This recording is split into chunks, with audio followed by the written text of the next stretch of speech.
Hey everyone, I'm Joseph. Welcome back to Overflow Today. You know, Jehovah's Witnesses and Mormons, even some quasi-Christian groups, point to the many scriptures that talk about obedience and good works. And they say that our good works, therefore, are needed to help earn our salvation. But we insist that good works are not involved. And our non-Christian critics might call us hypocrites for saying that good works aren't involved if we're saying that all we need to do is pray our salvation prayer of faith, but then we can just go out and live however we want for the rest of our life, cheating on our spouses, cheating on our taxes, because salvation is by faith alone and doesn't involve our good works, right? Let's go to Compass Bible Church in Aliso Viejo, California. Pastor Mike Fabarez will show us a quick way to draw an answer for our critics regarding this idea of where do good works fit into the picture for the biblical Christian?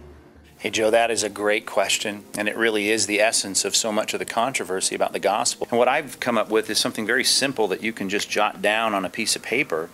It starts with, I think, most people's view of how they get to heaven, and that is they just do good works. Good works, if I do enough of them, well then when I die and stand before God, He'll let me into heaven. I'll do more good than bad, and then hopefully I'll get in. But of course, most people would say, who have any exposure to Christ or the gospel or Christianity, they're going to say, hey, that's not right. What we need is we need the gospel. If you have the gospel of Jesus Christ and you do some good works, well then, when you die, you'll go to heaven. And that's clear and obvious by the way people talk about, I am trying to get there. Even religious people, they go to church and they say, well, I hope I'm going to go to heaven when I die, because they believe it's the gospel plus good works and they get their way to heaven. What I think most people have done that are very concerned about the purity of the gospel is they've said, hey, wait a minute, we can't have that. There is no works at all. As a matter of fact, what you need is the gospel.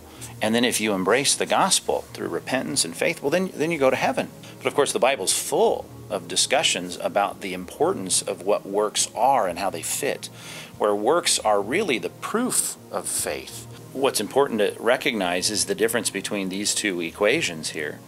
Works are involved and the gospel is involved, but it's not that our works in any way earn us a place in heaven. We don't in any way earn our salvation.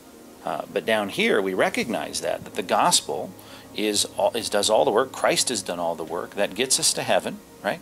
But the difference here is that works are involved in that they are evidence of saving faith. That real Christianity produces a changed life. We will be changed people.